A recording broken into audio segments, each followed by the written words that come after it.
My name is Glenn Alcalay, and I have had a 20-year involvement with the people of the Marshall Islands beginning 20 years ago as a young Peace Corps volunteer on Utrecht, one of the downwind atolls from Bikini, which was hit with a very substantial amount of radioactive fallout from the U.S.'s largest hydrogen bomb thermonuclear weapon at Bikini in 1954. I learned very early on that all was not well with the people of Utrecht, and it was my experience after having been on Utrecht for 1 month as a Peace Corps volunteer that I encountered my first foray with East meets West in the form of a Brookhaven National Laboratory survey, then under the auspices of the Atomic Energy Commission, headed up by Dr. Robert Kennard, the then director of the Brookhaven team, assessing the follow-up program in the aftermath of Bravo from 1954. In 1975, as a young Peace Corps volunteer, I inquired to Dr. Kennard about the potential harm to women and reproduction as a consequence, a latent effect of radiation. And before the community-wide village meeting between Brookhaven and the people of Utrecht, I was told in no uncertain terms that that was not my bailiwick, that I really had no business making such an inquiry, and that I should stick to my formal Peace Corps duties of teaching English and setting up an agricultural cooperative. That is, it was 20 years ago for me that I began to sense that something was rotten in the state of Denmark. At the present time, I am a doctoral candidate in medical anthropology at the New School for Social Research in New York. I'm also assistant professor of anthropology at the City College of the City University of New York. And for the past 20 years, I've made 7 return trips to the Marshall Islands. I've spent a total of 4.5 years in the past 20 years, including the 2 years as a Peace Corps volunteer in the Marshalls. I'm a fluent speaker of the language, and it was always very interesting to me to go back and investigate this question of women vis-a-vis the latent effects of radiation in the Marshalls. Now, following 41 years of the follow-up studies of Brookhaven following Bravo in 1954, it is well documented and acknowledged that thyroid abnormalities are one of the larger problems facing the Marshallese. In addition to a few assorted carcinomas, the Brookhaven scientists have very narrowly focused on thyroid abnormality and a few assorted carcinomas. The question of women and reproduction has always been conspicuously omitted. It was for that reason, when I chose my topic for doing doctoral research, that I decided to focus on women.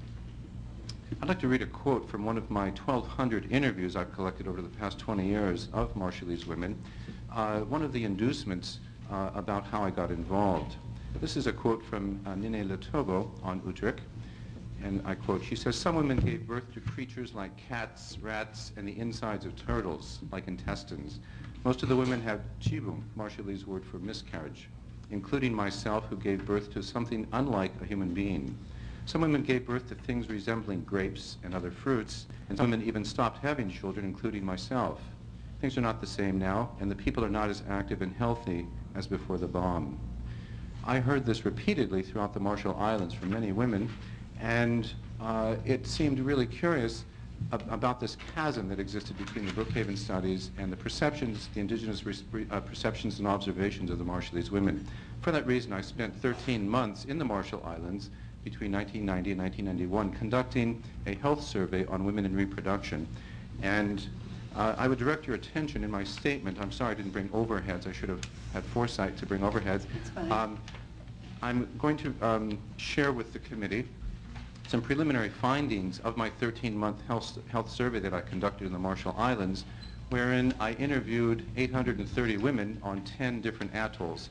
In a nutshell, I clustered the Marshall Islands. There's a map, by the way, attached to my statement of the Marshall Islands. I clustered the islands under purview in terms of their proximity to Bikini, the site of the largest thermonuclear weapons in the 1950s.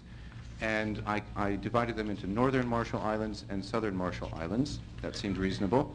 And I anticipated there might be confounding variables with my study. I anticipated I could hear Dr. Kennard saying to me, well, what about the problem of selective memory, for example?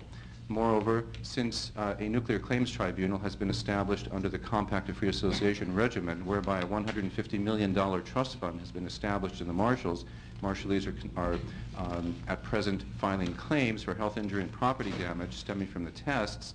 What about the so-called greed factor, or let's call it more diplomatically, the embellishment factor of the selective memory problem? My sense, and my 20-year knowledge of the Marshall Islands, if we can call this the greed factor, that the greed factor amongst all 50,000 Marshall Islanders will be randomly distributed throughout the Marshall Islands. I do not think there is one island with a monopoly on the greed factor. Another confounding variable might have to do with differentials in healthcare provision, that is, prenatal care, neonatal care. I can attest to this committee and anybody who has spent any time in the outer islands of the Marshall Islands that health care, and in particular prenatal and neonatal care, is abysmally poor universally. That is, there is no one particular island that stands out in the outer islands as having excellent health care. So I don't see that as a confounding variable either. I direct the committee's attention to pages 6, 7, and 8 of my statement. On page 6 is the data tables. Page 7 shows what I call adverse births or congenital anomalies. That is, I combine miscarriages and stillbirths. And I made a division between pre-1952 and post-1952 in the Marshalls, the reason being that the thermonuclear weapons experiments started at Eniwetok in 1952.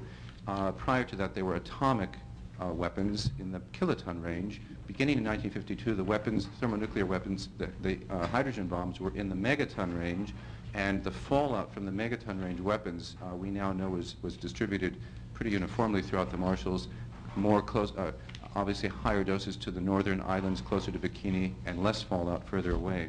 So that's the reason I chose 52 as the cutoff point. On page 7, the graph indicates that prior to 1952, before the onset of the thermonuclear weapons, adverse births were randomly distributed throughout the Marshalls. A pattern doesn't really emerge until you turn the page to page 8, post-52. After the large hydrogen bomb weapons, we see a distinct correlation between distance from Bikini, and that being the independent variable, and the incidence rate of congenital anomalies as you move further away from Bikini. That is, the three atolls furthest away, the southern islands, Jalloet, Namrook, and Mili, we see that they have the lowest incidence rate of congenital anomalies. Now, this is a preliminary survey.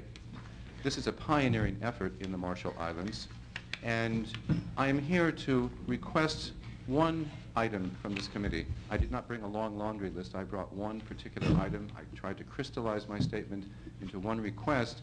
It seems pretty clear to me that 41 years after Bravo and the very large thermonuclear weapons in the Marshall Islands, we still have an uncertain prognosis vis-a-vis women, and I would urge this committee to recommend the initiation of a larger follow-up study to my study, a larger systematic epidemiological study of the women and reproduction in the Marshall Islands. Thank you, Mr. Echolay. Thank you for your material. There are questions, Ruth? Yeah, I'd just like to have one clarification about Yes. the words you used and the items that you're measuring. You have miscarriages, you have stillbirths, and then you have what you call adverse births, which you define as stillbirths and miscarriages combined.